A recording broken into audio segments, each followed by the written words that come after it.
The Dolores Huerta Foundation works with everyday people, low-income folks, immigrants, really teaching people that they have power, that they can be the change that they want to see in their communities, and we provide them the guidance and the coaching. Well, the philosophy behind our work is not that we are going to go out there and do things for people. The idea is how to teach people to do things for themselves. They have the power, that they have the answers, they have the solutions to their problems, to their issues that they are going through, and that nobody is going to solve these issues for them. Dolores Huerta started a community called Vecinos Unidos, and from that we became kind of advocates of our neighborhood, and my wife Iris and I just decided to host the meetings at our home here around the corner, and kind of went from there. We mentioned to her that we wanted a park, felt that our community here already had plenty of houses. We needed something for our kids. All of us had a lot of small children, and they were constantly in the street or just here with the dirt. And she says, well, I can help you with that. And I'm like, well, how can you help me? And she goes, oh, I can give you the directions and everything that you need to do, and you will do it. And she goes, I'm just gonna be here, your advocate. So I was like, you know what, if you can help me get the park, then I'm willing to do what I need to do. So that's how it started. After the park was built, and I felt empowered, and I felt that I needed to make a difference in our school system. Vecinos Unidos is our chapters that we have throughout the Central Valley, and Vecinos Unidos means United Neighbors. It's community members that have agreed to employ the mission and values of the Dolores Huerta Foundation, and working from a human rights framework, and to protect our rights as workers, as immigrants, as women, and continue to teach people that no matter where they are, that they can make the changes. The Dolores Huerta Foundation has our strongest base in South Kern, which are the communities of Lamont, Arvin, and Weed Patch. When we first went in to organize, when we asked them what are the improvements you would like to see in your community, many of their suggestions were really based on infrastructure. La manera que organizamos, que hacemos juntas caseras y formamos grupos, formamos comités, de ahí los comités se ponen a trabajar, y una de las victorias que la primera que tuvimos aquí en Lamont es de que por muchos años había unas albercas pero estaban cerradas. Los vecinos trabajaron, se organizaron y lograron abrir las albercas, lograron pedir que se hicieran banquetas, se hicieron murales, trabajamos para que se hiciera un gimnasio en nuestra escuela, en nuestra comunidad, se acercara a nuestra escuela, y hemos trabajado en muchos proyectos tanto aquí en Lamont, en Arvin y en Wipesh. Empezamos a tener voz como comunidad y como residentes de esta comunidad, y aprender que tenemos derechos y que solamente si los pedimos y exigimos que se nos cumpla, es del modo que lo vamos a hacer. Y así es como la fundación nos empezó a enseñar a abogar por nuestra comunidad. We are direct action. We are focusing on systems changes, on policy changes. Our mission is to bring justice to our communities and to teach them how to fight for themselves.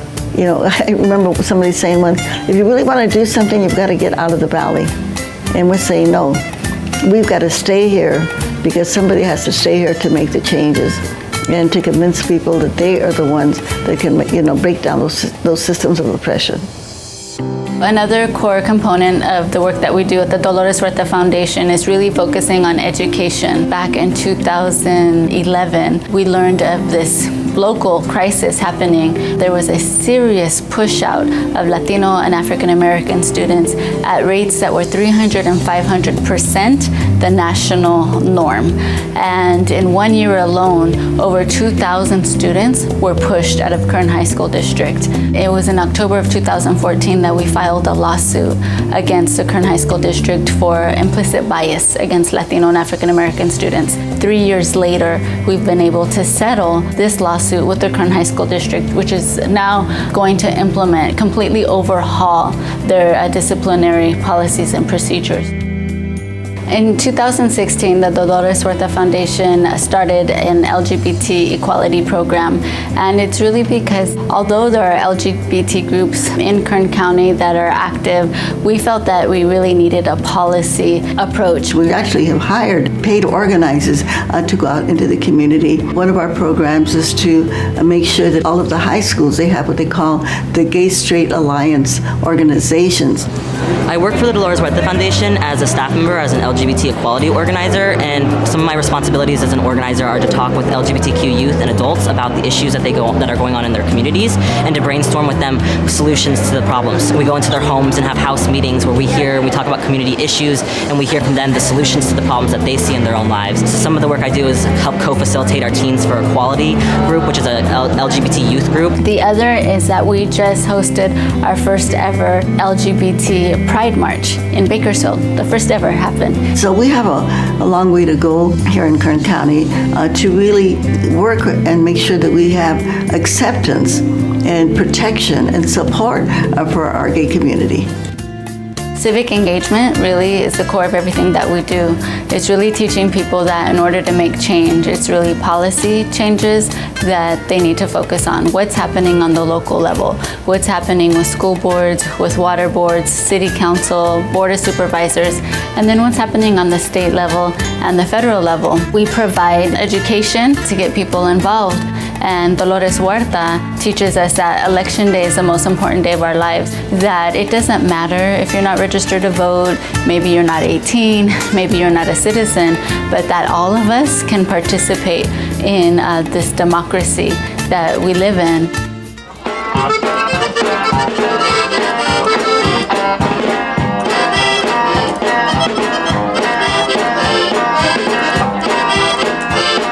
To learn more about the Dolores Huerta Foundation, you can visit our website at doloreshuerta.org.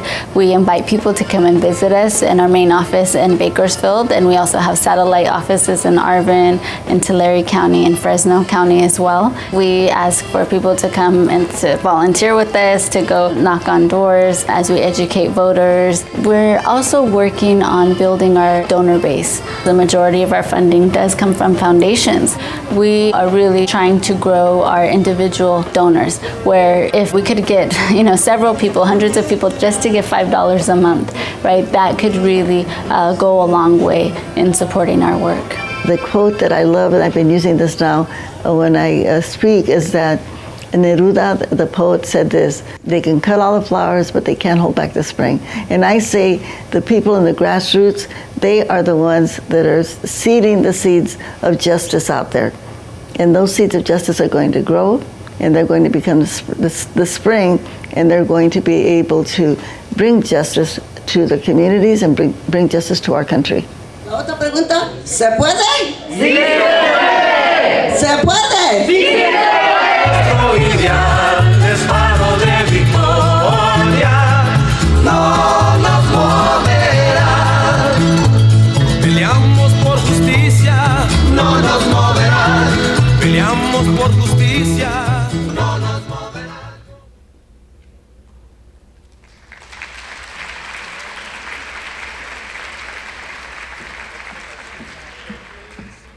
Give me RF 2 and 3. Give me some lights on stage. Welcome. Relax, relax, relax, relax. You keep them for Mrs. Huerta when she comes up. True. So students, behave. I think we should explain to the rest of the guests why are they What here. we're doing. Beyond listening to our great panelists and guests. I think that's a good idea. So what's the name of this class? World on a plate. How Good. many times do I have to tell you? I'm like Dory. I cannot come up with that name on my own. Don't tell me. So, okay, for the non-English speaking and for the English speaking, the world on a plate. Do you get it? So our students know, because they've been doing great for the last few weeks. But for our guests, the world on a plate is simply that. Imagine for a second that you order a plate in a restaurant and you sit and you put your iPhone on the side and your iPad on the other side. And you go and you look deeply at that plate. And you begin having a conversation with that plate. And you're gonna be starting asking those ingredients, probably vegetables, if they are happy. And those vegetables probably will tell you that they are not happy. They'll tell you that they are not happy because they feel they've been picked by people that they are being mistreated. And you will keep learning more as you keep getting deeper into that plate. And the plate will tell you that they are not happy because in the way we are producing all the ingredients that are there, our environment is getting worse. And you're gonna keep going there, and then they're gonna tell you that somehow, sometimes they're happy because thanks to that dish, they are able to tell a story of where that plate came from, the DNA of people far away. And you keep talking to that plate, and they tell you that there's a lot of science on that plate. And all of a sudden, that plate and you are having a conversation about immigration, the environment, health, Business. national security, Undocumented workers. everything. That's what this class is all about. It's a real conversation with every plate. And to understand that the new form to see democracy is that if we really understand what's on our plate, we really understand what's going on in our country and in our planet. And that's what this class is trying to achieve. To make sure that every one of these students, the day they become a senator, a congressman, the next president, or anywhere else they end, they will come this 360 view of everything that is going in the way we feed America and the world. And hopefully we can make smart decisions that allow us to do it better. That's why we did that class. You got it? The ones in the back, you got it? All right. Excellent. So what we're going to do next is we're going to have Amani Cheers, who's an associate professor here at our School of Media and Public Affairs, come and introduce you to Dolores Huerta, give you a little short background and bio, and then we're going to have the amazing Dolores Huerta join us for a conversation. All right, we'll see you later. Good.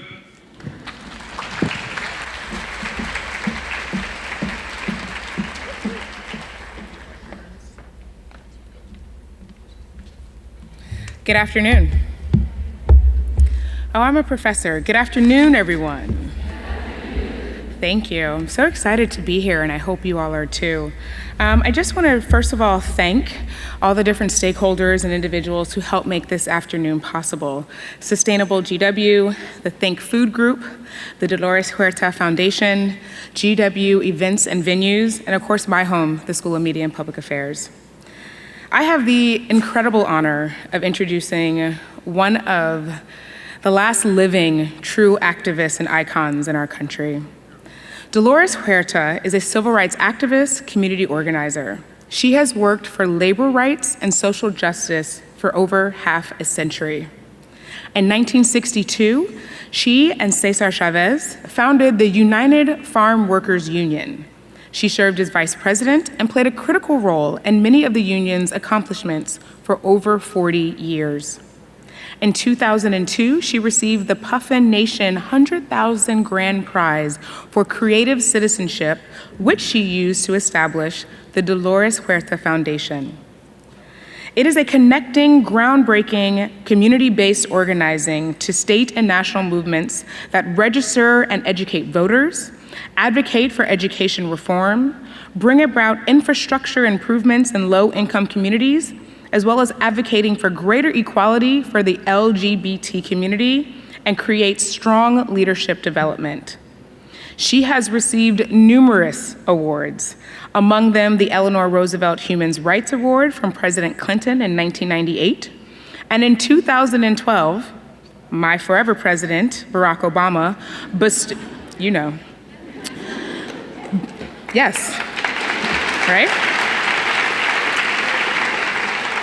bestowed Ms. Huerta with the Presidential Medal of Freedom, the highest civilian honor in the United States.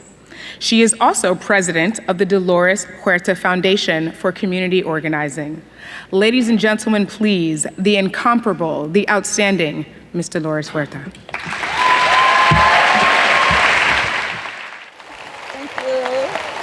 Thank you for that. Thank you. Oh, thank you. Oh, my goodness. Thank you. Thank you.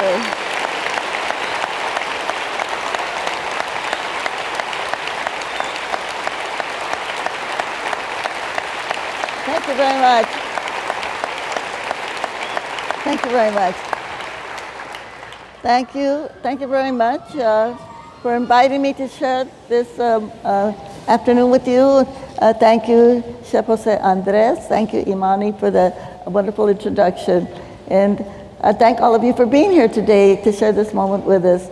And I think we're going to talk today about everybody's favorite subject, food. Because we know that we can't live without it. But when we think of all of the ramifications, when we talk about food, how it affects so much of our world in so many ways, and each one of us in a very personal way. When we saw the video just a few minutes ago about the work that we're doing, and many of the areas that we work in are where farm workers live.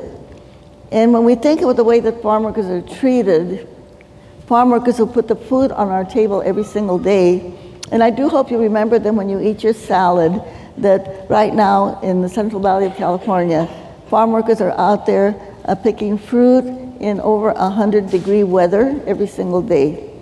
And in the wintertime, when they're out there and it's really cold and they're doing the planting and the pruning, to feed our nation. And yet it's really sad when we think that the farm workers are the most denigrated people. And that in most of the United States of America, farm workers do not have the benefits that they should have. And of course, in my decades of working with Cesar Chavez and United Farm Workers, and what we had to go through just to get the basic benefits for workers. And when I'm talking about basic benefits or basic rights, just the right to have a toilet in the field, to have cold drinking water, to have rest periods, unemployment insurance, and we finally were able to get that in addition to the right to vote. But in order to get that, farm workers had to go through so much. And farm workers were killed. We have 5 martyrs in the United Farm Workers Movement. And the first one was a young Jewish girl from Boston named Nan Friedman. The second one was a young Yemenis, an Arab, Najib Fala. Our third one was a Catholic, Juan de la Cruz. And then we had 2 other martyrs, Rene Lopez and Rufino Contreras. And to think that farm workers had to be killed just to get those basic benefits. And of course that is unfortunate. And even though we were able to get some benefits for farm workers in the state of California, throughout the United States of America, farm workers don't even have those basic rights. Yes, they do have the right to have a bathroom finally throughout the United States, and that they do have to be covered by the federal minimum wage. But still, most farm workers, except for the state of Hawaii and California, do not have the right to organize, or unemployment insurance, or even a decent workers' compensation bill to protect them.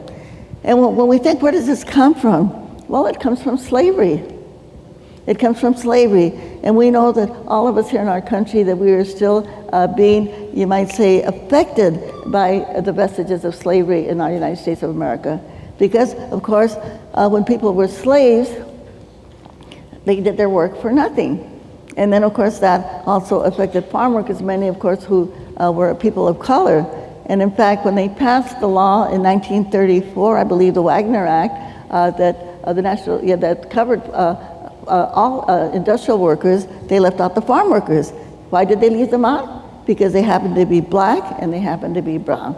And so here we're still struggling with those issues of racism today as they affect farm workers and also as they affect our food. I just want to give a little example of something that happened back in 1986.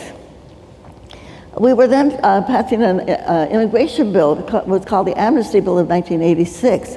And luckily, we were able to pass that piece of legislation, which legalized about 6 million people who were immigrants to the United States of America. Among those were about 2 million farm workers. Well, because they were agricultural workers, we got this special law. It was called the Seasonal Agricultural Worker Act. And then they said, okay, well, let's cover the people that work in the nurseries, the people that plant the Christmas trees. So they covered the people that plant the Christmas trees. And, well, let's cover the people that work in the nurseries. Okay, so we covered them. Well, I should say that the law covered all of them, but then we had some of the agribusiness people from the state of Florida and one of them, who was with the Farm Bureau, got appointed to be one of the people that made the regulations. And then, what about the sugarcane workers? Isn't that agriculture? Had they been left out of all of the laws of the Fair Labor Standards Act because they were agriculture? Well, guess what they did when they passed the regulations? They left out of that amnesty program all of the sugarcane workers. Now, the sugarcane workers came from where? They came from Haiti, they came from Jamaica, they came from the Barbados Islands. There were probably, and they also had very good records of those workers because when they came here as contract workers under the H-2A program, they had very good records of where they worked, how many hours they had worked, how many days they had worked. So there would not be any way that they could be left out of this program. But all of a sudden they ruled, hey, these workers are not covered. Why? I think we know the reason. Because the workers from those islands happened to be descendants of Africa. They were black. So there was a very specific reason why they were left out. And when we think about our food, and that the whole racial bias should be part of that food, but it is. And this also even goes as far as to affect some of our foreign policies. We know that recently we have a lot of refugees on the border that are coming from the countries from Central America. And we think, and I like to use the word bananas, of course, which is another food that all of us eat every single day. And we eat jillions of bananas every day in the United States of America. Jillions of bananas. So with all of the bananas that we eat, shouldn't the people from Guatemala be very, very rich in the other Central American countries that grow bananas? But no, they're not. Because the food, the money that we spent on bananas does not go to the people in Guatemala or the Central American countries. It goes to Chiquita banana, it goes to Dole banana, it goes to the 50 banana companies. And the people from Central America never get the money that we spend on bananas. So when we talk about exploitation of food, we talk about the exploitation of farm workers, and that we don't feed them, we don't give them the kind of wages that they deserve. And then we have to think also of the exploitation of these Central American countries, the people that are south of the border to us. And I think that this is totally wrong. And it isn't that in the United States of America we don't have a history of helping other countries. After World War II, when we defeated Japan and Germany, we had the Marshall Plan. And it was American tax dollars that actually helped the corporations in Japan and Germany become strong. And we know that they're very strong companies. And the companies like, Toyota, Mitsubishi, who built the tanks that killed American soldiers, and, Volkswagen in Germany, but we made them strong with our tax dollars. So there isn't any reason why we, in the United States, could not use the same kind of foreign policies towards our brothers and sisters on south of the border, right? Why can't we use that kind of foreign policy to assist our Central American neighbors so that they don't have to leave poverty and terror to try to come to the United States of America? The other thing is, we kind of created a war in Central America. We were very much involved over there, spent a lot of money on arms during the civil wars over there, and then we left. And we never went back to clean up the mess, okay? We never went back to clean up the mess. So I think that we have a debt to Central America. We have a debt to those countries that we have never repaid them. So, and we think, this is really something that we can't do anything about, but I think it is. I think we have to kind of relook and look at our policies that we have with our partners to the South, so that we can think of how can we repair our relations. And instead of cutting off aid to those countries, how can we go back there and really help them develop their economies so that they can be our true neighbors and our true partners in our United States of America? I think it's time for us to do that. Do you agree?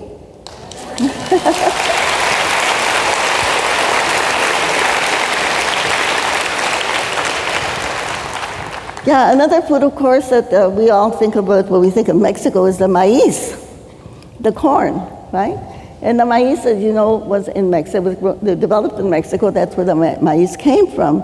And but what happened with NAFTA when it was passed, the last NAFTA, that was NAFTA 1, what happened there is because American corporations here started growing a lot of corn, and so Mexico at one point in time was able to feed all of the people with the corn that they had in Mexico, and they were able to sell corn. But now, because we have our corn farmers in the United States that grow the corn so much cheaper, and so when people say, why did all these people from Mexico come to the United States, the immigration issues?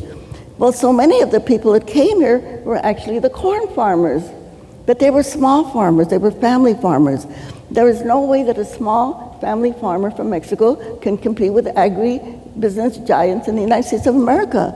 And so millions of those corn farmers had to immigrate to the United States, and those are many of the people that we talk about, immigrants that come here, people that are seeking amnesty in the United States, that have come here and have their children who come here.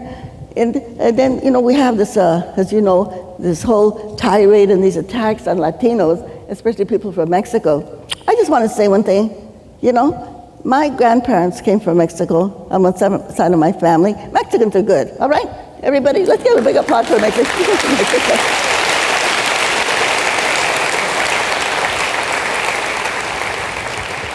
And so when we think of, we talk about people that are seeking legalization in the United States of America, this is nothing new. This has always been the history of the United States of America. And when people talk about our country, wait, I have to kind of remind people, when people came here to the United States, the country was brown already, okay? It was already brown. Oh, so when they tell us go back where you came from, we have to say, hey, we are where we came from, okay? We are the indigenous people of the continent, of this continent of the United States. And so when people ask to be legalized in this country, to be given immigration status, to be given citizenship status, this is the way it's always been. This has always been the policy of the United States of America. Every immigrant group that came here got their legalization status here in the United States of America. Okay, and we like to say, you know, we didn't cross the border crossed us. Okay, we were here before the border. And then we look at when I was working with United Farm Workers, and I would sit down and negotiate with agribusiness. And in California, by the way, a small farm is a farm if you have 1,000 workers. That's considered a small farm. We have agribusiness, some of our corporations out there, they have 20,000 employees. So you're not talking about your small family farmer, you're talking about these giant agribusiness corporations. And there really is not very much room for small farmers in the state of California because agribusiness pretty much dominates. And they really don't have very much of a connection with their workers, a personal connection. You might have a few farmers that do have that connection, but for the most part, it's all these big growers. And the one thing that would always trouble me when I was in negotiations with them, because they referred to, we're going to make a deal. What kind of a deal is this going to be? What kind of a deal are we going to cut so we can make more money? And that would always kind of bother me, because you think of food. Food is sacred. Food is sacred. Food is what keeps us alive. And to think of referring to food in that kind of a way, and I thought, what about it? We don't think of food as a deal or a way to make a lot of money. But what do we think of food just as a way to give nutrition? I think that in California and probably most of our states in the United States, we are able to grow enough food to feed the world. But no, because somehow the attitude and the philosophy was that if you're not going to make money, it's better not to even grow it or even destroy it unless you're going to make money. So we have to kind of change, I believe, kind of the way that we think of food. There is no reason in the world why people in the United States should be hungry. No reason in the world why people throughout the world should not be hungry, because we do have the resources to be able to feed everybody. And that's why I think what Chef José Andrés is doing with the world's central food kitchen is so incredible. Let's give him a big applause, everybody.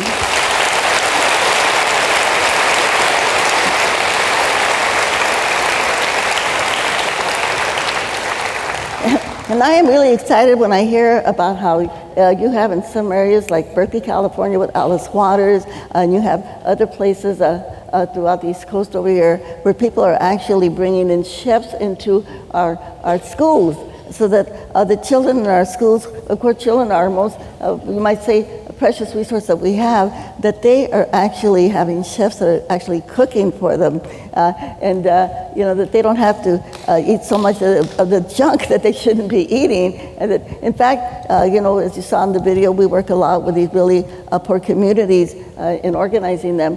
But the complaints that we get is, you know what, they're giving us frozen milk. They're giving us frozen food. They're giving us cold food that is hard and we can't even eat it. And so much of that food that we know, the kids actually throw it away. Well, that I think is another good mission that we should have, is to make sure that each of our children are given a healthy, nutritious meal. And then, thank you.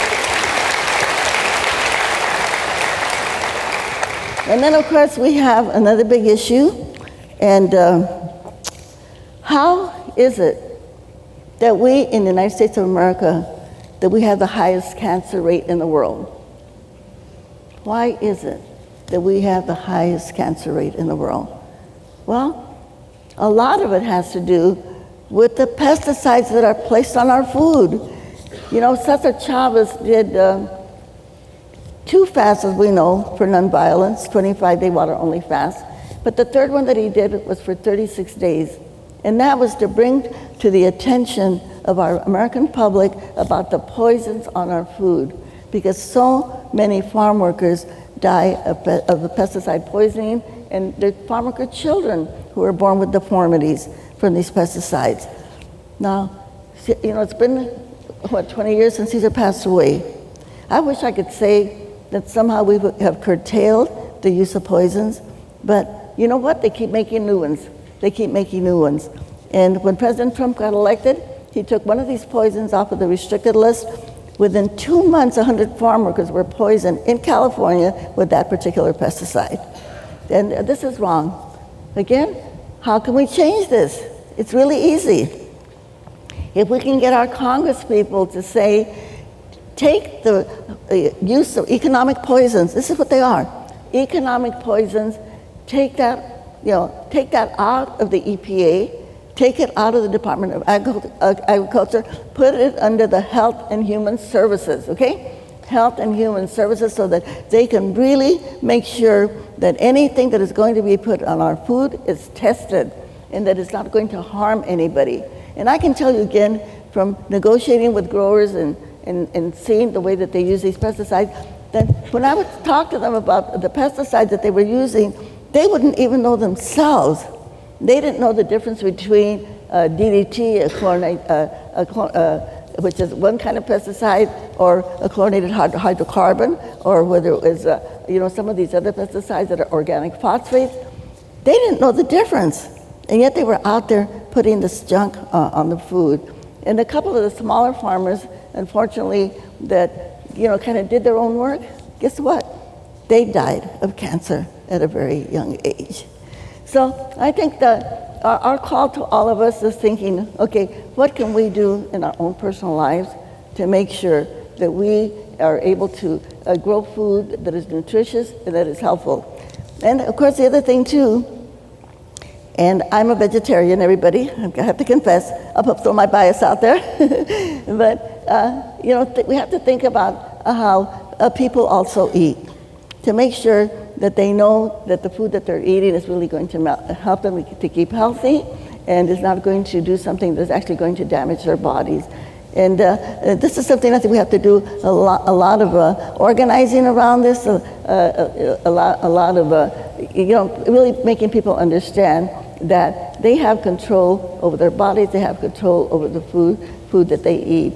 So I think that, again, I'm an organizer, and I always think about the way that you make changes is that we're actually able to get people to understand and take on some of these challenges to make sure that we can make the changes that we need to make. And when we were organizing people in the farm workers movement, people would always say to us, how are you going to organize the farm workers? They're poor, they don't speak English, they don't have any money. How are you possibly going to get them to be able to change their condition? And it was very simple, because basically what we said to all of the workers, you know what? You have power. You have power. And that power is in each and every one of your person.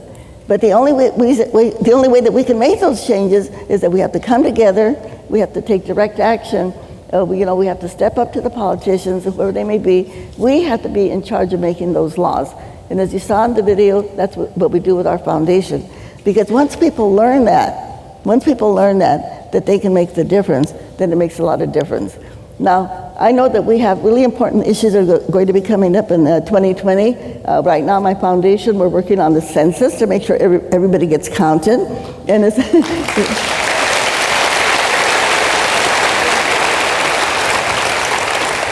as many of you may know, that our president tried to put a question on the census to ask a citizenship question so that people would have to answer whether they were citizens or not. And this was, of course, an intimidation so that people who were immigrants or people who were undocumented would not participate in the census. Luckily, we filed a lawsuit against the Trump administration with the Mexican American Legal Defense Fund, and we won. We won the lawsuit.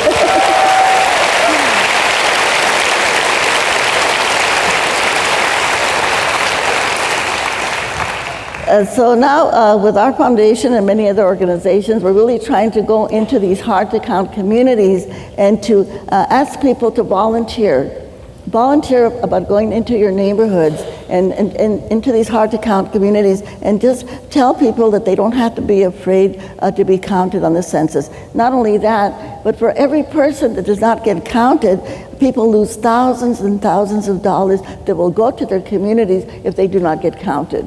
So they have to understand the importance of that, and they have to understand also that the information on the census is private. It cannot be shared with any person or any other agency, including Homeland Security. And if anybody divulges any information on the census, they can be put in prison for 5 years or get a $250,000 fine.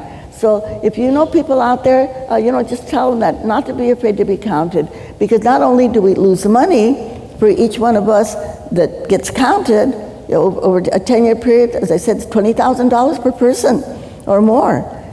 So we lose that money, but then we also lose representation. And I know here in the District of Columbia, we've been trying to get your representatives in the Congress. Okay, good luck with that, everybody. We have to work on that one. I remember coming to a conference back in the 1960s when people were talking about we have to get voting rights for the District of Columbia. Well, we have to keep working on that to make it happen. So the representation is extremely important. So we just have to say to people, please volunteer. Volunteering is so important. And Helen Keller said this: the worst evil that science has not been able to find a cure for in human beings is apathy. Apathy. And we know that in a democracy that we cannot make changes, we cannot have good government unless everybody participates. So I think we all have to become organizers, especially right now when we have this crisis in our country right now. So I just want to ask everybody, please, go out there and volunteer, and be sure to talk to your neighbors and your relatives and your friends to say we've all got to get involved. We have elections coming up in 2020. We have the census coming up in 2020. And if each one of us can get involved, we can make the difference to make sure that these policies that I was just referring to, getting immigration reform. It's time that we get immigration reform. It's time that we get rid of, get rid of poisons in our food. And to enact policy so that we can make sure that nobody goes hungry. And I didn't mention this, but in California, we think of California being the Golden State, again, where all of our food comes from. So much of our food comes from, but we know we have a lot of millionaires and billionaires in California, but guess what? We also have a lot of child poverty and children that are hungry and people that are homeless on our streets. How can we, the richest country in the world, how can we account for the fact that we have homeless people on our streets? This is a shame. This is really, really terrible that we have the situation. And it needs to end. And there's no reason why we, the richest country in the world, why we should not have free health care for everyone, free education for everyone, like they have in Europe and like they have in the little teeny country of Cuba, which we know Cuba has an economic boycott on it, but they have free education and free health care for all of their citizens. And yes, we need to put an end to the racism in our country. You know, and I like to remind people that our human race, we only have one human race, everybody, one human race, Homo sapiens, and our human race came from Africa, okay? And I like to remind people of that, because if we can remember that we are one human race, that we are all descendants of Africa, that means that we are all Africans, when we come right down to it, that we can say to all of those white nationalists out there, neo-Nazis out there, get over it, you're Africans, okay? Just get over it. Let's end this foolishness once and for all. So I think we have to share those messages, and then we can get rid of the racism, the homophobia, okay? The misogyny, the sexism, and I also want to say to the climate deniers, which we know is also affecting our food in California. The cherry crop recently was really affected because of the climate changes that we had in California. So again, climate change affects our food security in our country. So before I get off the stage, I'm just going to ask all of you a question, and I want you to give me the answer. And the question is a very simple one. Again, going back to when we organized farm workers, the work that we're doing with the Dolores Huerta Foundation to make our communities strong so that they can get those positions of power that they need in their communities. And the question is a very simple one, and I'll ask the audience, the whole audience, I'm going to ask you, who's got the power? And I want you to say, we've got the power. When I say what kind of power, I want you to say people power, okay? Can we do that? Okay, so I'm going to shout it out loud, and I want you to shout it out loud also, all right? Let's go. Who's got the power? Okay, let's do that one more time because some people aren't sure. One more time. Loud enough so all of those people out there, the haters, can hear us, okay? Okay, let's go. Who's got the power? We got the power. What kind of power? People power, okay? We're gonna go out there and fight for these policies that we need for food security, for every single person, for food safety, and for food policies that will really help the world. So I'm going to say this in Spanish. Can we do it, working all together? And we say, sí se puede, which means yes, I can, it means yes, we can. Let's all put our hands together and say a big old sí se puede. Let's go. Sí se puede.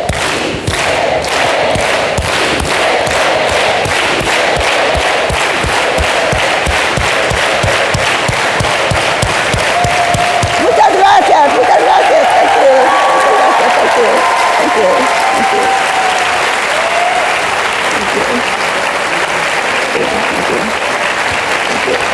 Gracias, thank you.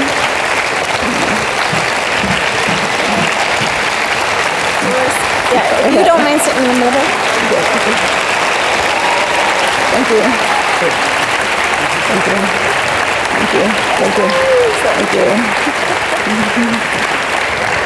I mean, I don't know if we're getting in trouble because on paper this is supposed to be a class.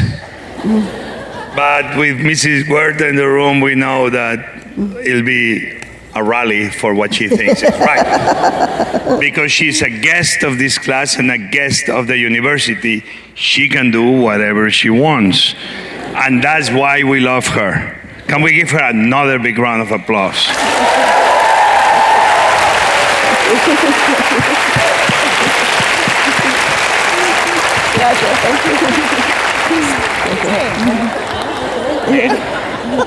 Okay, this is a serious class, Professor, please. Yes. We are here. Thank you so much for your insight and your perspective and your wisdom, because right now I think we all need a little bit of that, right? We need to be reminded that not only were at one point things worse, but they do get better. And knowing what you've seen over the course of your lifetime, I think you can attest to, and my grandmother says something similar, like, child, I lived through Jim Crow. Mm-hmm. So you over here upset about insert whatever my issue is. She reminds me of from whence we've come. Mm-hmm.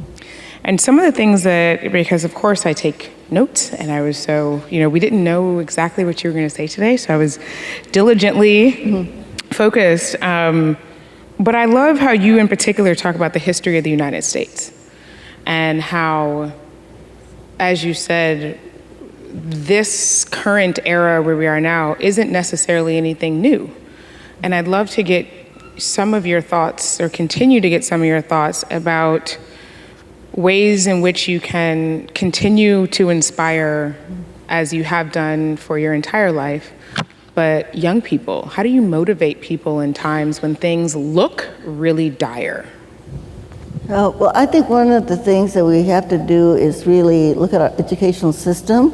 I know we're in an educational institution here, but if we can put into our educational system, starting with kindergarten or even pre-K, and so that young people understand that we are one human family, and that people of color are just as good as people that are more pale. I always like to say, some of our ancestors went up to Europe where they lost their color. They have to go to the beach or the tanning salon to get the color back, And to make people understand that we, as I said before, that we're all Africans, of different shades and colors, then we can start getting rid of that racism, and also to teach children that it was the Native Americans, our first citizens here, African slaves that built the White House and the Congress, and many of the buildings here in Washington, D.C. Absolutely, and here at GW. And the immigrants that came from all these different countries, that worked out there in our fields and in growing the food and other materials that we needed.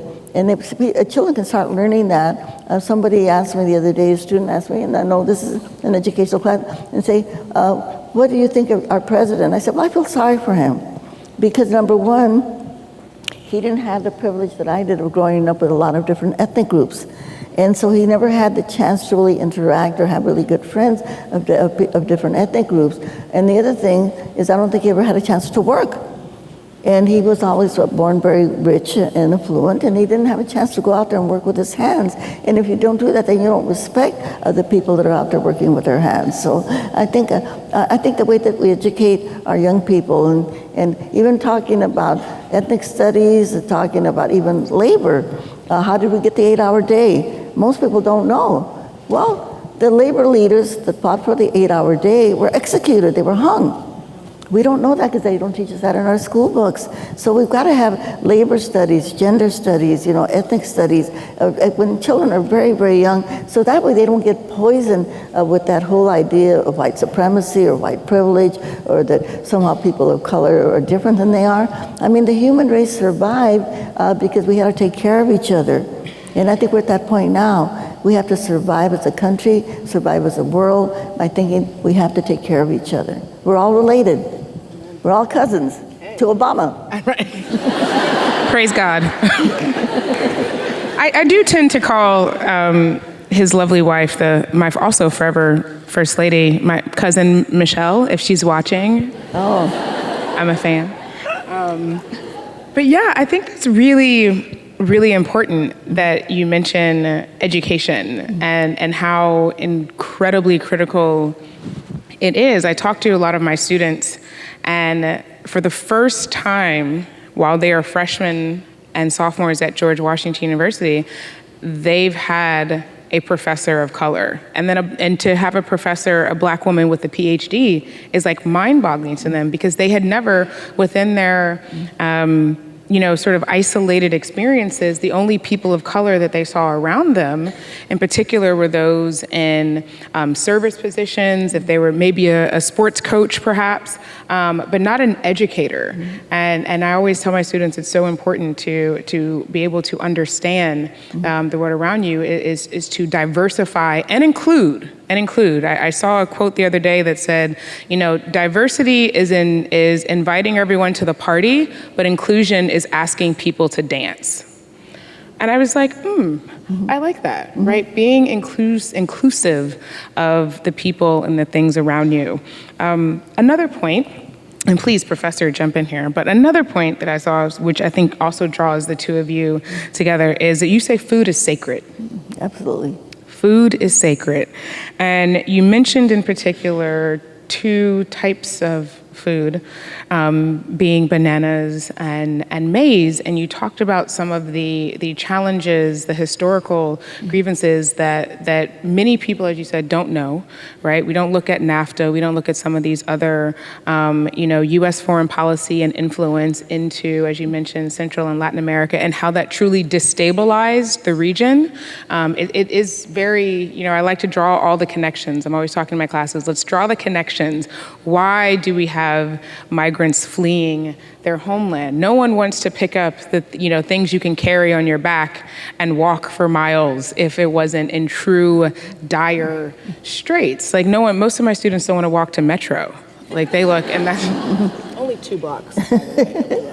But it's something that's like, oh, I'll call a ride share or let me jump on a scooter. So to understand what it would take for someone to leave their homeland and their country of birth and to walk to hopefully safety, and then to only be met with completely xenophobic, criminalizing rhetoric by a government is really challenging. But going back to your food, how do you see, and this is both of you talk about in your work, Professor, that you've also done in Guatemala, and you mentioned Guatemala, how do you feel that is shaping some of these larger immigration and border conversations that we're having right now?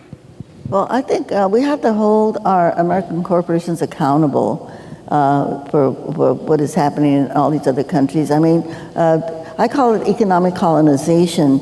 When we have American corporations that go in there and try to control the economies of other countries and the people that suffer, and this is totally wrong. And I think most of us, and it's kind of interesting because we hardly ever get news about anything that's south of the border unless it's negative, and so I think most people in our country are kind of ignorant when it comes to either the politics or anything that is happening south of the border. We always know what's happening in the Middle East, we always know what's happening in Asia and in Europe, but south of the border, we don't really know what's going on there. And so we've got to kind of change that mentality. And that, I think, also comes back to the whole issue of racism also, that we don't, we just got to do away with that, because it really affects and influences so much of our world, our political world, our civic world, and then the people that suffer because of these policies that we have. You saw in the video that my foundation were trying to stop the school-to-prison pipeline. And these criminal justice policies that we have all over the United States of America that have been enacted, that we have policies that are just a path to put our kids in prison. And then we have the prison industrial complex right now, so that, this is big business now, the private prisons, and making money off of the bodies of our young people of color is so wrong, and depriving them of their future. And this is all very systemic. And I like to quote Reverend Jim Lawson, who worked with Dr. Martin Luther King, and he said, we have to dismantle the systems of oppression. Dismantle the systems of oppression.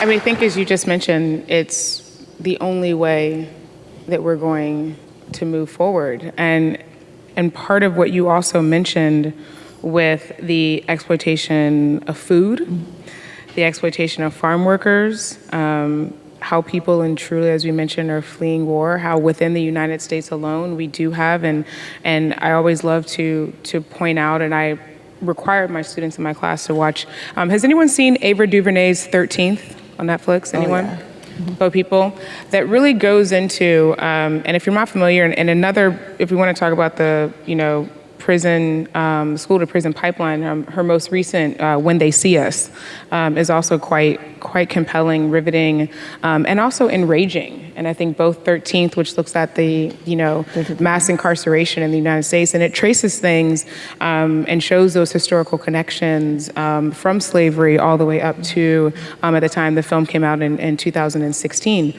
But I find those comments incredibly poignant, because where we are now, and as you mentioned, the privatization of prisons, and just this feeling of xenophobia, where this fear of others taking what I find is also about resources. I could be wrong, but I feel like a lot of it is about resources.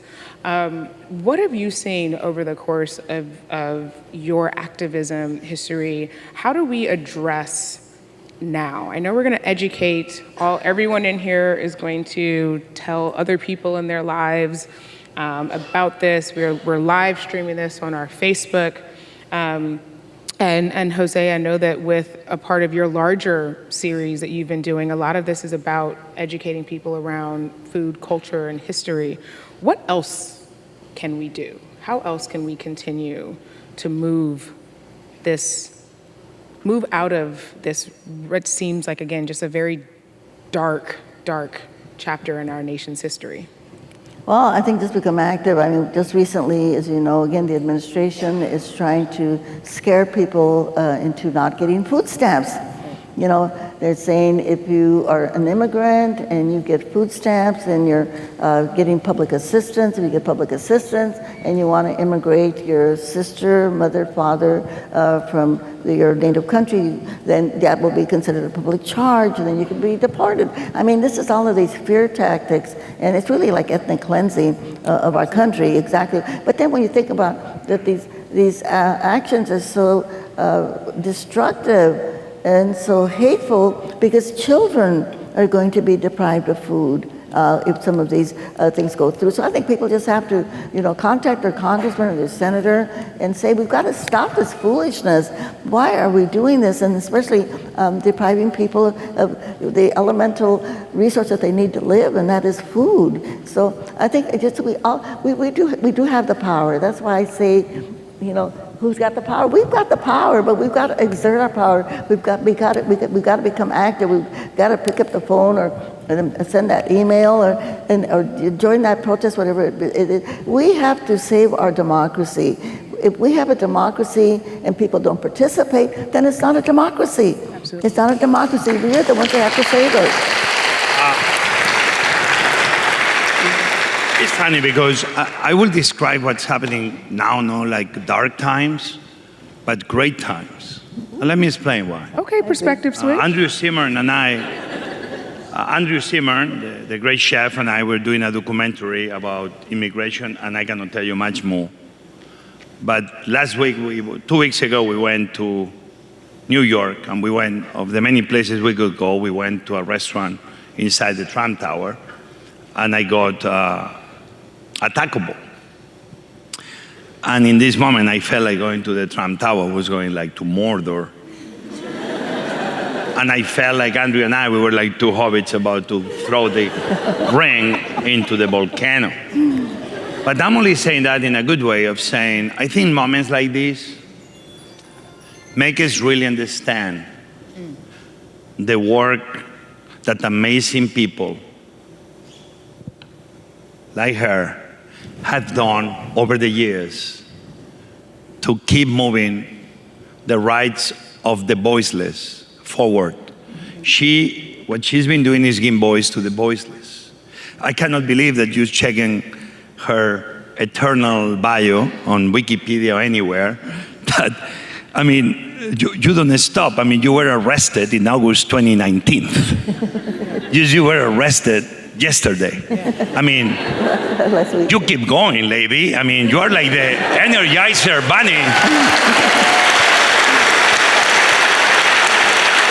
And for all the students, one of the things I would like for you to tell us briefly is of the many strikes you did, because you did many strikes with Mr. Chavez. For example, the Delano grapes in '65. Tell us a little bit about that strike, because that was super important to get those workers fairly treated in terms of how much you were paying. Tell us why you decided to do that strike, how it began, who called you, how did you learn that they needed help, why you did show up there and not somewhere else, what happened in '65 that made you to create the Delano grapes strike? Well, actually, we organized that strike, but when we first started organizing, I grew up in a farm worker town, a town called Stockton, California, which is a rural town, but it's also close to San Francisco, not too far from San Francisco, so I was very fortunate to be able to go to the city and hear all the good jazz music. Okay.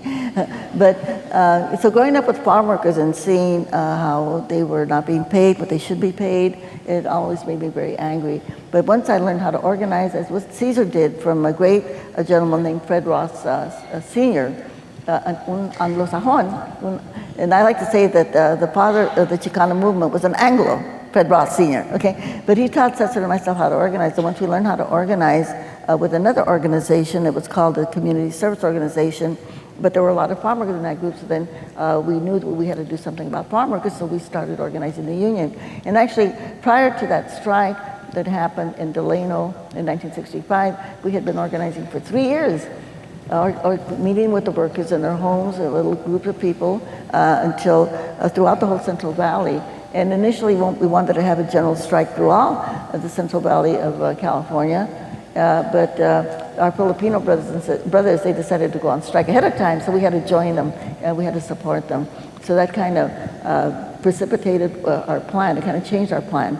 But then we never would have been successful on that strike had it not been that we decided to go on to ask people to boycott grapes, because as we were striking, they would put us in jail, and then they would bring in more people to break the strike because we're so close to Mexico and California, and so overnight they could have a whole new cruise of people coming in. So we knew that it was endless. You know, people would come out, we'd have people come out, more people would come and break the strike.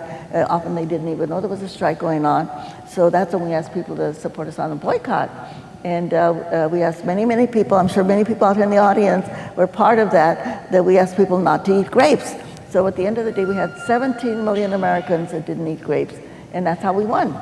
So when the growers couldn't sell the grapes anymore at a price where they could afford to grow the grapes, then that's how we won. 17 million Americans? 17 million Americans. And I'm sure there's people out here in the audience. Could you all clap, please, all of you that boycotted grapes and didn't eat grapes, or your parents didn't let you eat grapes, you know? Yeah. So we know you're a woman of action. Mm-hmm. But then what I've been very amazed that you've been helping, because without that, it's no change. Mm-hmm. And this is very important for the students, that you got super smart very early on also getting into public policy. Mm-hmm. And I have so many bills you helped write and pass. Mm-hmm. The Bracero program in '62, the bill for the drivers so they could do the exam in California in Spanish. Mm-hmm. How important is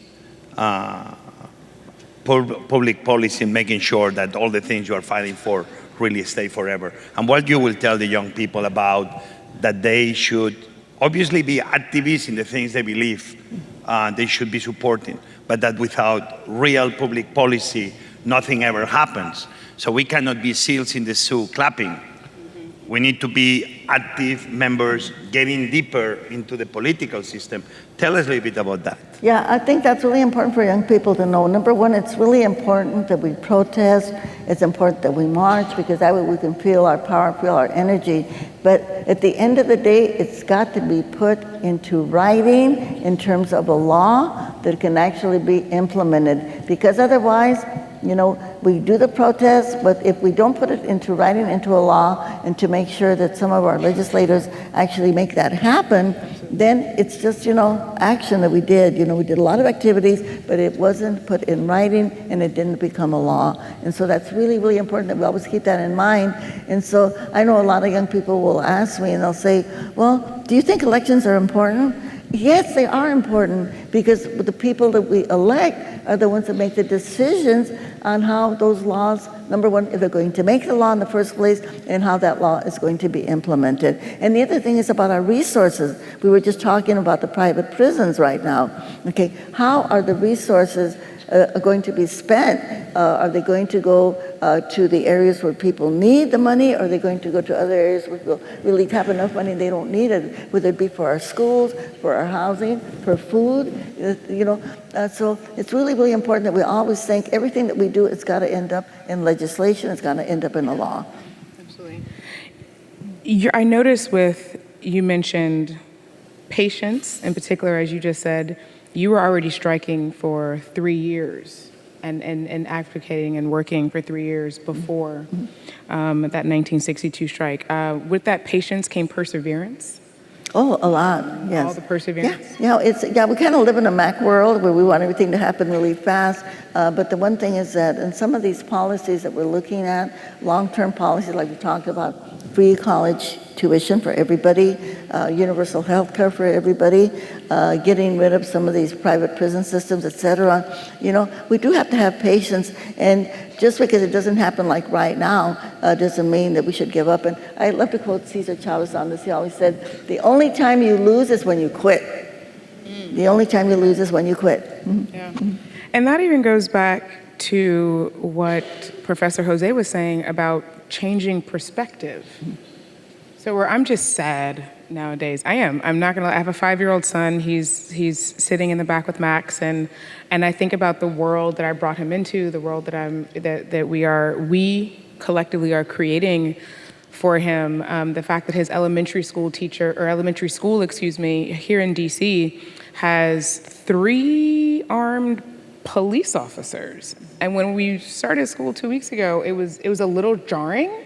And then at the same time, it was kind of like, well, I guess this is the times in which we live in, that there needs to be armed police guards at an elementary school. But that also equally made me sad to think of that this is where we are right now, that on the one hand, I guess it's sort of safety for obviously the children and the school workers and even parents, that we feel comfortable, but it also, like, the fact that even had to be there for him, he's in 1st grade, was really hard for me. So changing my perspective, Jose, as you mentioned, change that perspective and think about, instead of, these being some of the most dire times, these should be we should be the most enthusiastic, right? If there are people in this room who were passionate and motivated about the 2016 elections, hopefully you were equally passionate about the 2018 midterm elections, and that galvanized you. But then we also need to maintain said momentum moving forward. And we can't get tired, as you just mentioned. The only time you don't win is when you quit. And adding to that, I think we will love your wisdom, perseverance, but pragmatism. I'm very sure you've been all your life negotiating with the other side on behalf of the people you wanted to help. And I'm sure that sometimes you only got halfway of what you wanted, but you got better, you were in a better place that from where you started. Tell the young here in the audience, and maybe not so young, about the value of pragmatism. How many times you had to kind of, feeling like maybe you didn't achieve everything you wanted, but somehow you found a middle ground you could live with, that you believe everybody else could live with. Can you share your wisdom on that? Because I'm sure you compromise more than we can imagine. And thank you for saying wisdom. I don't think it's wisdom as so much as experience, as you also mentioned. And sometimes we have to do things in increments, that we can't do it all at once, because, part of, also, again, going back to education, we have to educate the other side, the opposition. Like when I was negotiating with the growers, I would have to explain to them, and this really sounds kind of dumb when you think about it, but why people need water on a hot day in the fields. Why they need water? Why? And it's kind of sad to think about that, but sometimes you have to embarrass people.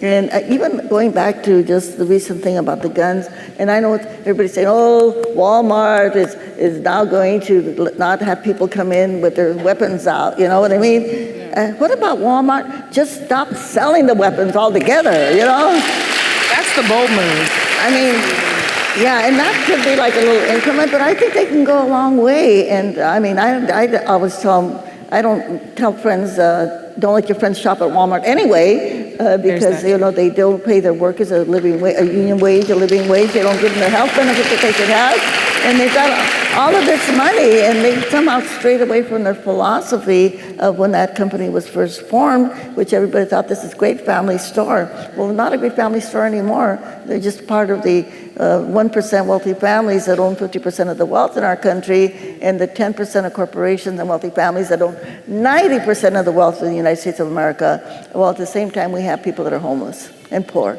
And hungry, as you mentioned. Hungry. There's no reason, and you said that, which even going back to why we're here, food is sacred, but there's no reason. We have the resources in not only this country, but in the world, that there should never be someone going to sleep, and especially children, hungry. And I'd love for you to kind of, keep talking about and letting, this is a country who, farmers, smallholder farmers, farming is a business that young people aren't getting into, right? It's constantly being, on the one hand, revolutionized, but we realize that, when you take people off the land and you replace it with machines, that doesn't necessarily help individuals who then, where are these people going to work? How are they going to feed their families?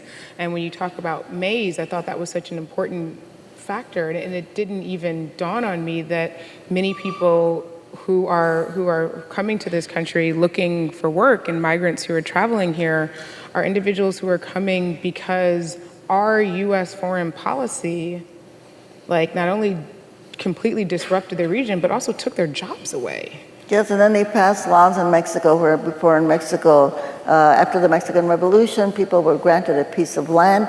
Nobody could touch that land. That land was there and their families for generations. But then after they passed NAFTA 1, and I don't know what NAFTA 2 looks like, I don't think they've signed it yet, but they allowed American companies to go into Mexico and to take away some of that land that the farmers had, their own piece of land that they had. They allowed that to happen. The other thing about the corn, I think the maize is really, I guess, spiritual in many ways. I think it's the only plant that needs human beings to survive. A lot of people don't know that. But again, in the United States of America, we use the maize, the corn, for ethanol, to make fuel for our cars. We use corn to feed cattle.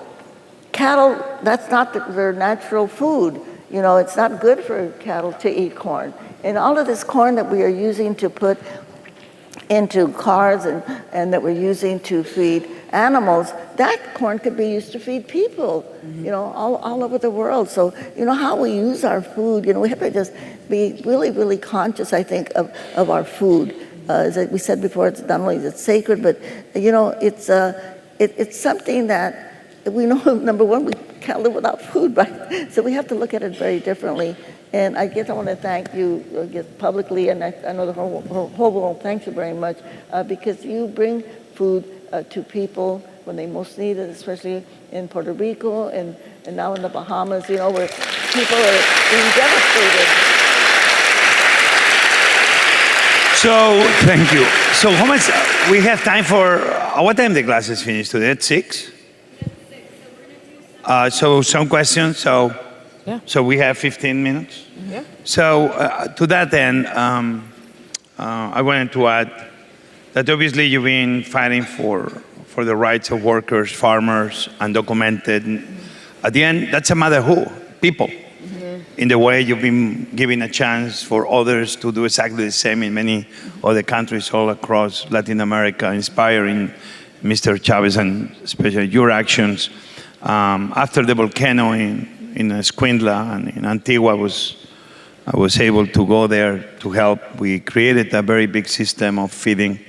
We were doing close to 25,000 meals a day out of 3 kitchens. And there we began learning the reality of the farmers in Guatemala. Same farmers that we began finding in Tijuana when we began feeding the shelters in Tijuana for the last almost 10 months. And many were from Honduras and Salvador. But to me, it was striking that when I will talk to them in the shelters of the reason of why they were there, the end is always a very simple answer. We are underpaid when we don't work our own farm. We don't make money because the big ones have the prices controlled, and we work every day, but what we sell is less than the money we invest in the farm.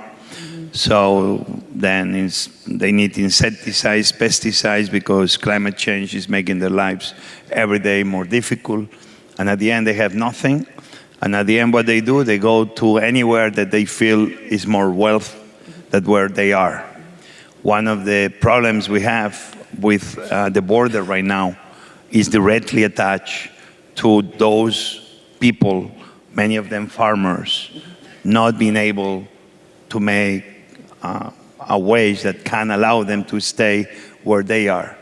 To the degree the world is becoming very small, because the same issues of the same farmers that you've been fighting for all your life right here in the United States of America are exactly the same issues that those farmers in the rest of the countries in Latin America are having and are facing.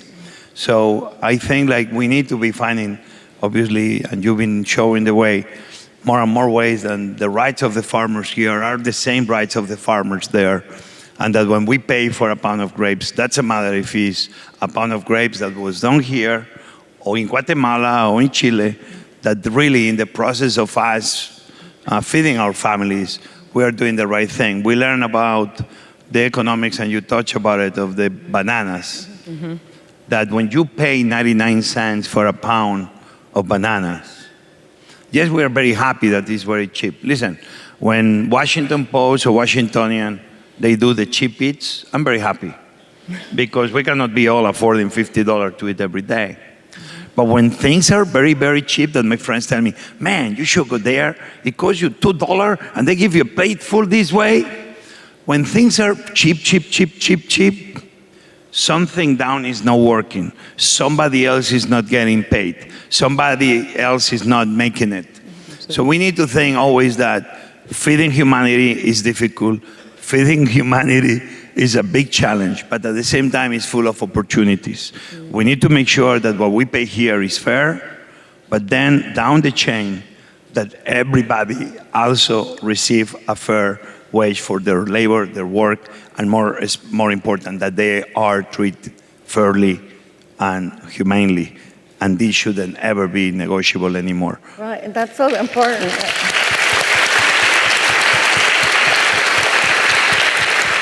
Well, I remember again going back to when I was with United Farmers. I left the United Farmers, by the way, in 2002. And the reason I left at that point, and if you see the documentary, if you haven't seen it, Dolores, it's all in there. But I felt that when Caesar passed away, that was by Carlos Santana, by the way, the documentary. But when Caesar passed away, I felt that we had to pass on the reins to a younger person. And so I supported Arturo Rodriguez then to be the president. And then I went back to, I was with the union for nine years after that, but then I went back to community organizing again to talk about all these other big issues that we've been talking about. But when I was negotiating with the growers, it was really interesting because so many of them, especially the corporate growers, they're up there in their air-conditioned offices in Los Angeles, San Francisco. They're not out there in the fields with the workers. They don't know what's going on over there. But I remember one time I said, well, look, if you just give these workers this medical plan, you give them this pension plan, you could, if you raise the price of lettuce for 2 pennies, you could give them all of all of these benefits that they have. And so a lot of times they think more about what the competition is or whatever, but it isn't that they can't afford it. They can afford it.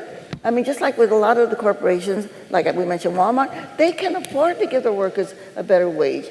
It's just that they don't want to, you know? And when we talk about a living wage, and everybody says, $15 an hour. $15 an hour is not a living wage. No. I mean, if wages would have kept up with the cost of living in the United States of America, our minimum wage should be $30 an hour, and the annual wage of a worker should be $50,000 today. Because everything has been going up and up and up and up, the cost of living, people can't afford to rent houses or buy houses anymore. Students can't pay off their loan. I mean, so, we have working people here now in our country are kind of working at slave wages, you might say, barely able to keep up, And so then we wonder why these homeless people, they can't pay the rent. You know, they can't pay the rent. And so we really, and something I think like I mentioned the homophobia and the sexism and the attacks on immigrants, attacks on people of color. But you know what? A lot of these cultural dynamics that we have going on in our country, attacking anti-Semitic, you know, whatever, they do this because they want to keep us focused on all of these cultural, social issues. But the real issues are the economic issues, okay? Absolutely. This is where it's at, and we don't really focus on that because we're too busy trying to defend ourselves on all of these other fronts, you know? So I think that, you know, and I love to tell people, and especially students out there, you know, please stay informed. And I know they have a lot of work to do with the homework, the assignments that they're given, but try to keep up and inform on what's going on in the world. And if you don't have time to watch the news, listen to Colbert, okay? Listen to Trevor Noah. That's a good one. Listen to Trevor Noah. Do we pass to questions from the audience or from the students? Before we get questions to the audience, and I think you're supposed to be able to come up, but just really quickly, can we just get another round of applause for these two?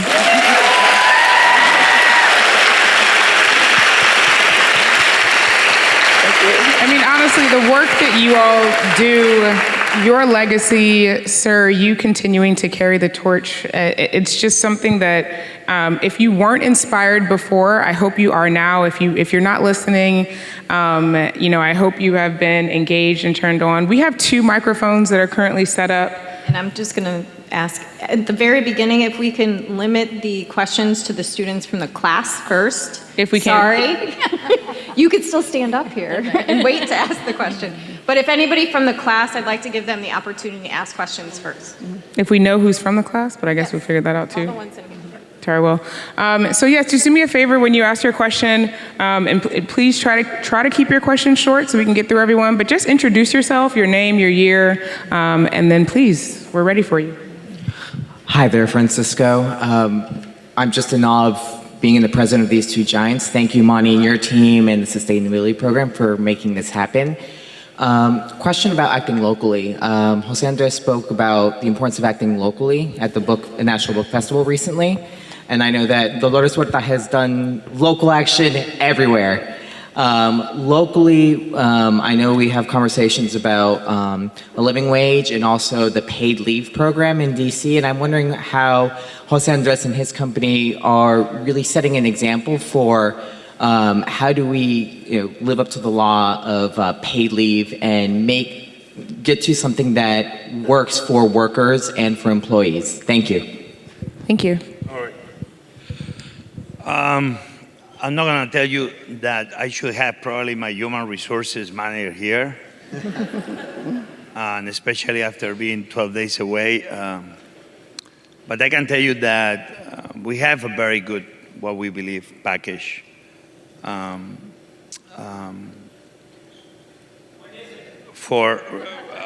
told you that we should have here my human resources manager. Sir, please. Can you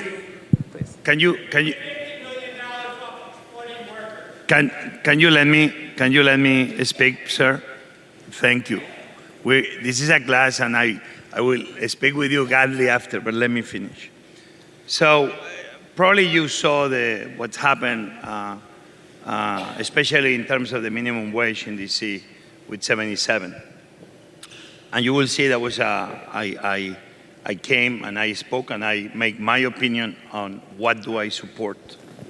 And when Washington DC passed and increased the minimum wage 3-4 years ago, or even 5. Thinful Group, we went with our team, our CEO, Human Resources, and we increased that minimum wage just 3-4 years before was supposed to be already active. But when we began looking how many employees we had on that minimum wage, you will understand one thing. We have the lowest unemployment rate in the recent history of this country. Competition is real for good workers, good employees, and the minimum wage in that sense, it didn't apply almost to us because almost nobody, beyond the people just coming in, will be on the minimum wage. We have a very low rate of unemployment of employees that leave us. For you to understand, in the fast food industry, you will have between 90 and 102% rate of employees leaving the company every day. As, if I'm right, last year, we had almost around 30%. It's super low for the industry. With that tells you that employees stay with us. We have a big percentage of all-time employees that keep coming back working with us. So the challenge here with 77 was that we decided to say that we don't support it for a couple of reasons. The vast majority of our employees, they didn't want it, and we listened to them. And at the same time, us as a company, we didn't think was the best. Why? Because what was about to be achieving was taking care of front of the house waiters, that they are already way beyond the minimum wage. And I'm so happy, meaning that averaging way over 25, 30, 35. And that's real, that's documented, that's very simple to show and prove. And was going to be creating a disparity between the employees in the front and the employees in the back. What I've been always saying is that what we need in America is finally a federal minimum wage that every single state works by, that every single restaurant employee has the same right, and that all of a sudden we all play by the same rules of engagement. And that includes even taking tipping out. I know a lot of people don't like tipping. Even I'm not gonna tell you one thing. It's a cultural thing for America. If you are from Spain, are the worst clients because they are not gonna leave you tip. If you are French, they are the worst clients because they are not gonna leave you tip. Why? Because it's highly cultural. Many people will argue that tipping is not right anymore. Some people say it's sexist. I believe it's really American cultural. America has grown in a culture of tipping. But I will agree that nobody should be working for a tip, that everybody should be working for a right salary, and that's it, and get paid for their work. I do believe that we need to be having a minimum wage that every single American can live, passed by Congress, passed by the Senate, and where every single business will be playing by the same rules of engagement. This is what I think we should be doing in the years to come, and probably taking away tipping from the restaurant industry and just making a minimum salary that every employee can have a decent life every single day of their lives. In my restaurants or in any restaurant, that's what I believe in. Thank you. Thank you very much. Yeah, I would like to comment on this too. We're talking about food, safety of food, the impact of food, and now we're going into the whole economics of food. My mother was also had a restaurant. That's how the way that she was able to raise our children, us, myself and my two brothers. And I have a son who's a chef. And we know that here, particularly in the DC area, over 40% of the people eat out. And we do know that tipping actually came from slavery because people, did not get wages. They had to live on their tips, and it is something. But I think when we look at the economics of food, I think we have to look at the overall picture and just see, how the money flow goes through the food chain, including with the people that grow the food, the large corporations that control the food, and then the people that are just trying to survive in terms of having the restaurants, the people that work there.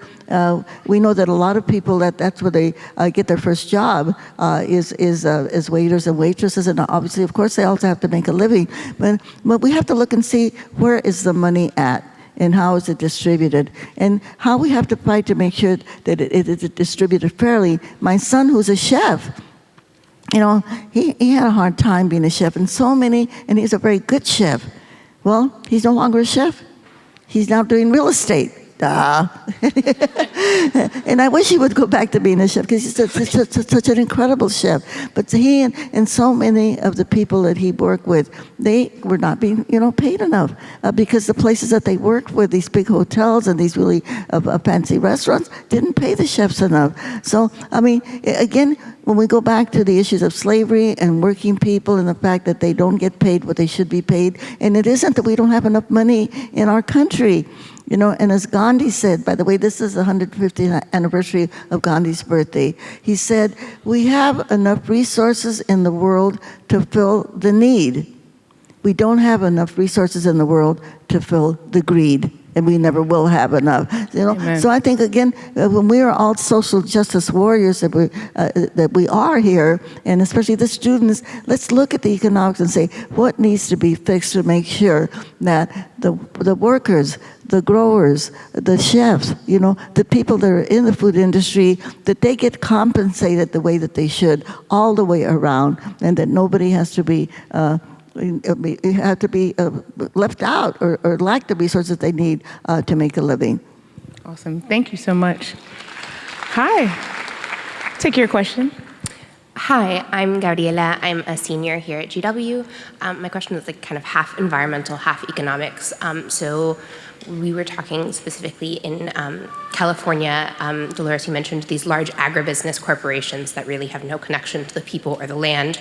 And during the 2016 drought, the worst year of the drought, the California agricultural industry actually reported its highest profits ever, while at the same time communities in the Central Valley had no potable drinking water. So kind of given that disparity where there's one, like the multinational agribusiness corporations are going just for pure profit, while people can't drink, at what point does it become a public health imperative for the government to use antitrust and anti-monopoly laws to go after these large multinational agribusiness corporations? Yeah, I think that's a really good suggestion, but then we need to have people in office that are willing to do that in the first place. In terms of what's happening in California, Gavin Newsom, just signed a law that is going to provide I think it's $1 billion that we need to clean up all of the toxic drinking water in California, to take out the pesticides, the arsenic, the nitrates. And by the way, I do have to say that the California farmers supported that bill. Okay, so we have progress is on the way. So. Thank you. Progress and patience. I like it. Yes, sir. Hi, my name is Constantine. I'm a spontaneous, influential, jaw-dropping leader who's courageously taking a stand that I'm important, you're important, I matter, and you matter every day. And I was born in the Soviet Union, and my parents came over here, so I was a first-generation immigrant. And that puts me in a strange position where I'm frequently surrounded by first-generation immigrants who came here, got a green card, and went through the process of immigration the way it's laid out in the law. And they frequently express being disgruntled about immigrants who come here illegally. And they end up being almost anti-immigration, even though they are first-generation immigrants themselves and benefited from all the immigration policies that the United States has in place.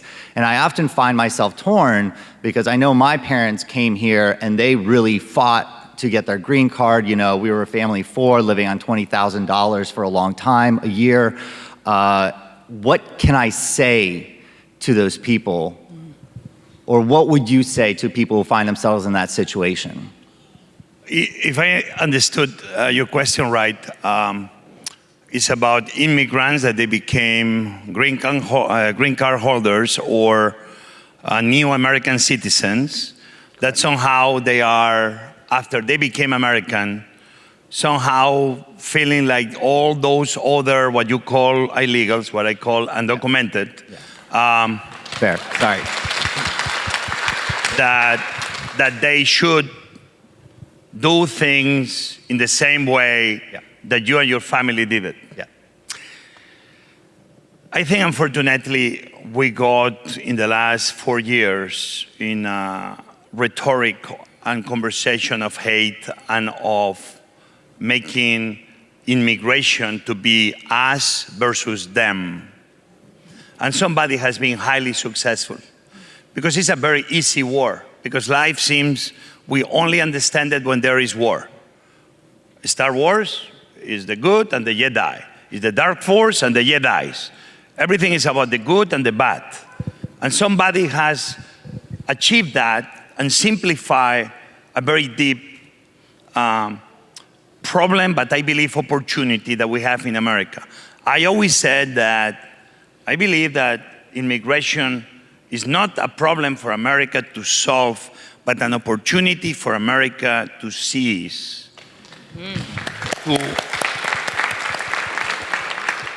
only because you are running for office and you are simplifying the problems that America has, like other countries, but now we care about America, rural America, and used to blame others for the things that are not going right in many little towns, farming towns, all across America. It's something like has been very successful politically, and President Trump, hey, congratulations to him. He's been able to break us versus them, and he won. But I don't believe it's the American way. I came in a ship as a Navy Spanish sailor back almost 30 years ago. I came under the Verrazano Bridge.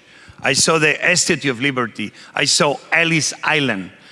I believe what America stands for, that America, with permission, with the native Indians that were already here, is a country of immigrants where all we are welcome. And I think it's very funny that some people will say, hey, I waited in line and you didn't. Let me tell you, the President of the United States, and I'm not saying this as a criticism, I'm saying this as pragmatism. It's known that he has in his winery in Virginia undocumented, that he has in his golf courses undocumented. I thought he was a business person and he was to be pragmatic. America is running on the shoulders of more than 11 million undocumented that take care of our golf courses, and because I have blue eyes and I used to have hair and was blonde, and I got an opportunity other didn't get, doesn't mean that I was better because I came with a visa than them. Those people, we are using them every day to take care of our course in every city of America.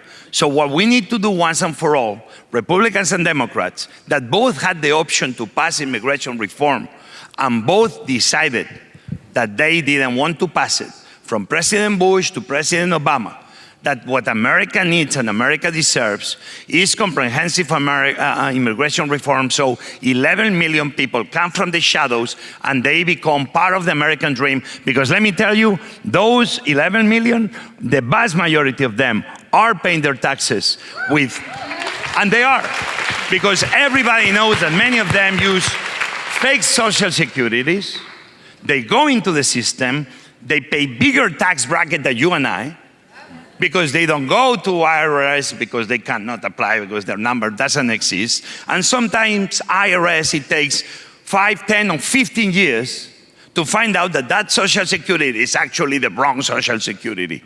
And is known in the workforce across America. So what we need to do is make sure that they come out of the shadows and we start doing things right. We can be talking about securing the border, yes. Do I believe with a wall? No. We should be doing more secure, yes. Do we have technology to secure the border? Totally. You know what I have that President Trump didn't have before he arrived to become president? We have E-Verify. If I wanted to talk about immigrants and immigration reform, we believe as a company that we had to put our actions where our mouth was. We have E-Verify. We check all our employees. That's something like the President of the United States, 1 year into the presidency, still didn't have in his businesses. I'm not saying this as a criticism to him. I'm only saying this as a pragmatism. I'm expecting like a president that comes from the business sector, like President Trump, will be the one passing immigration reform. I'll be happy to applaud him because we have to stop bringing undocumented that are part of the system, but somehow we don't want to recognize it. Let's bring them out of the shadows and let's keep moving America forward where everybody belongs and rightfully belongs to this American dream. That's what I believe. Thank you. Thank you. Imani, 1 second. I just want to raise the notch a little bit. Thank you very much for that beautiful statement. But, you know, when we think again, I think we don't hold our corporations accountable enough, okay? Let's think of all of our corporations in the United States of America. They all do business globally. It's a global economy. They cross borders. You know, the money crosses borders, the goods cross borders. All over the world, we have a global economy. So if corporations can cross borders, then why can't people cross borders? You know, I think of John Lennon's song, you know, imagine a world without borders. And I think they started to do that with the European Union. You know, now, you know, some of the people that want to get rid out of the European Union, it is based on racism, a lot of it. But I'm just thinking, I think in terms of the students, I don't know if our students are still here or not, but, you know, we can think of a world someday where you don't have to have borders. Again, going back to José Andrés' statement right now, you know, when I went to Spain, José Andrés, and I saw in the house of one of the dukes that they had there, La Casa de las Americas, and they had gold on the walls, gold wallpaper. And I thought, that's what they did with the gold that they got from Mexico in Latin America. They put it on the wall, you know, and the people were killed for that gold. I mean, you know, the whole thing is, I think we have to start thinking, if they can have a global economy, then we should have global nations. I mean, people should be able to cross borders. You know, people shouldn't have to drown in the seas for people from Africa that are going to Europe. Again, where did the diamonds come from? They came up from Africa. You know, all of it. We have to think of a whole new vision for our world. And I think our young people are the ones that are going to make it happen. Sí se puede. Sí se puede. One more. Hi, ma'am, I know you've been waiting patiently. Thank you. Thank you. My name is Phyllis Turner Lawrence, and I had the pleasure of seeing Cesar speak a few times. Particularly, the first one was when I worked for California Rural Legal Assistance, so we're close to 50 years ago.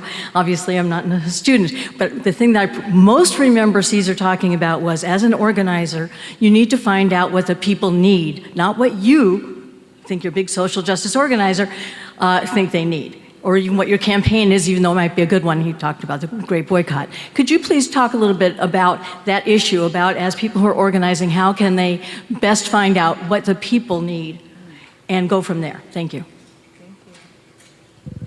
Yeah, well, I think that's a simple question. I do believe, again, as a community organizer, not only do people know what they need, but they also know the solution to the problems that they have. And so as an organizers, basically what we do is we just help them navigate the system so that they can achieve what they need. Yeah, but the other thing too is that people have to know they have the power to change it, that they can't wait for somebody to come and do it for them, that they have to understand that they can do it for themselves. And that's why organizing, and even in this moment, this dark moment that we're living in right now, and I think when everybody here, when they think about, okay, this is going on, how can we change it? We have to know we are the ones that have to change it, okay? Nobody else is going to do it for us, I think. And I think that's what Cesar's message was. Thank you.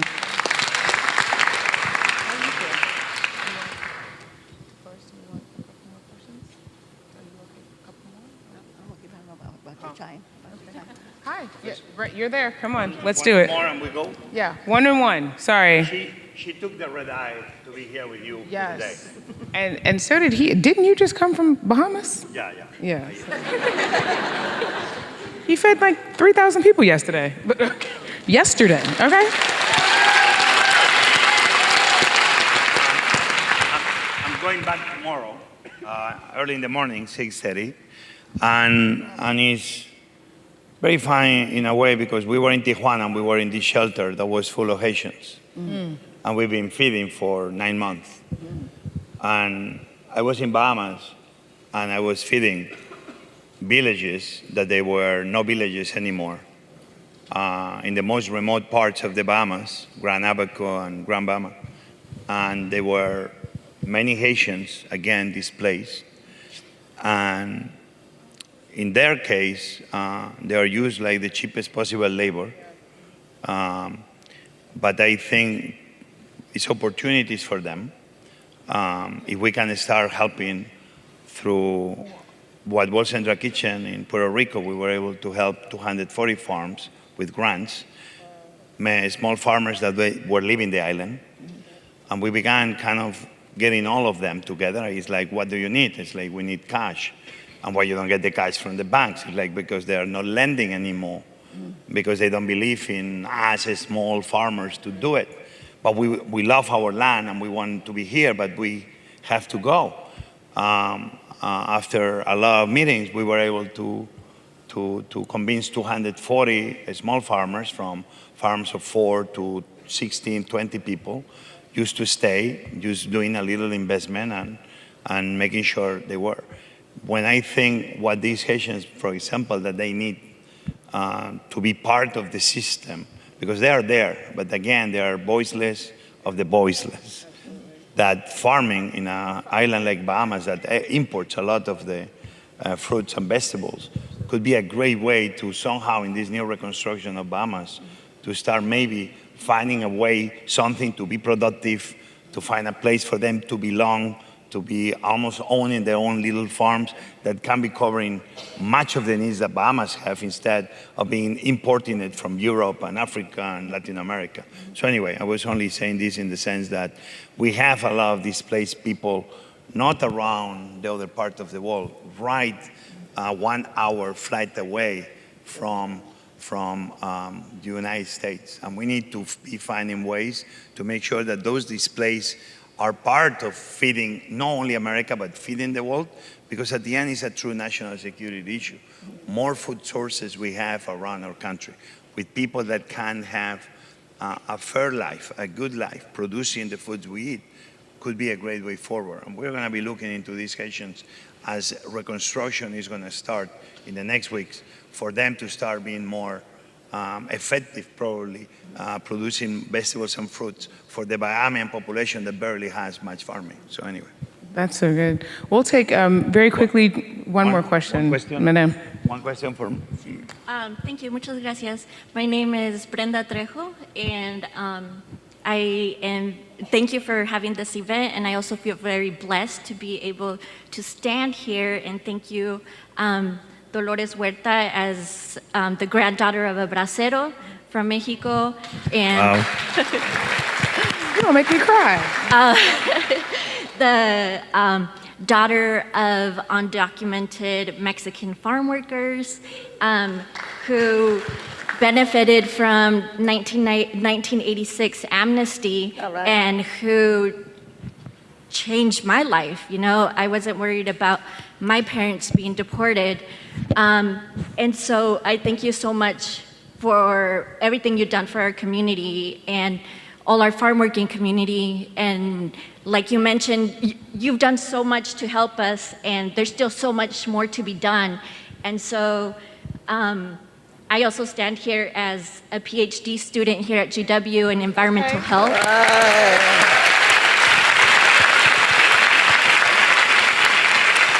Because we do have our communities in the shadow, because we are scared of asking for the rights that we need, occupational rights. Some of the things I'm interested in is heat exposure, which is becoming even worse for our communities because of climate change and the interaction with pesticides. And so we know that OSHA unfortunately doesn't have a federal standard it has recommendations from the not a standard for heat exposure. And so it's something that makes me very angry. And given all, I just feel so blessed to be able to ask you this question directly, is given your experience with negotiating with growers and the agribusiness, what advice would you be able to share with me and other folks who want to address something like heat exposure and working with these stakeholders? Like, what's their weaknesses, or like, how can I get them on my side? Well, I guess the answer is to organize them, and I think I have the lapel here. Yeah, I forgot about that. Yeah, organize them, and I think that heat exposure issue. And actually, I had spoken at OSHA regulation meetings and talked to them about that, because not only does it affect farm workers, and as many of you may know, there are farm workers that have died of heat exposure. And in California, they did pass some regulations that I didn't think went far enough in terms that they had to have shade for the workers. But I know when Cesar and I were in charge of United Farm Workers, and we actually had contracts with over 100,000 farm workers, nobody died, because we got them out of the field, by 1 o'clock in the afternoon, so there was nobody in the field when the temperature got very, very hot. And of course, now the temperatures are getting even hotter. And it is expensive for the growers, because that means they have to have twice as many workers, because when workers can't work an 8-hour day, they can only work a 5-hour day, that means that they have to hire more workers, so it is more expensive for them. But it's important to save people's lives. But that also affects a lot of warehouse workers, because you have a lot of these big warehouses where they don't have any kind of air conditioning in the warehouses, and again, it's very expensive for the employers to put that air conditioning in there. But it is something that I think affects everybody, and I'm glad that you're cognizant of that. And I think that the way that we make these regulations happen is we have to talk to our legislators and say to them, we need these regulations to protect working people. But I thank you very much for being cognizant of that. And by the way, I just want to say, since we are here in D.C., that we have to thank Senator Ted Kennedy and Schumer and Peter Rodino from New Jersey, Howard Berman from California for the amnesty bill. It was not Reagan, okay? It was Ted Kennedy. Thank you all very much. Let's have Dr. Scully come out real quick and make some last remarks. I just wanted to thank all of our speakers today. Amani Cheers, thank you so much. My colleague, who is amazing. Dolores Huerta, and of course, our chef, José.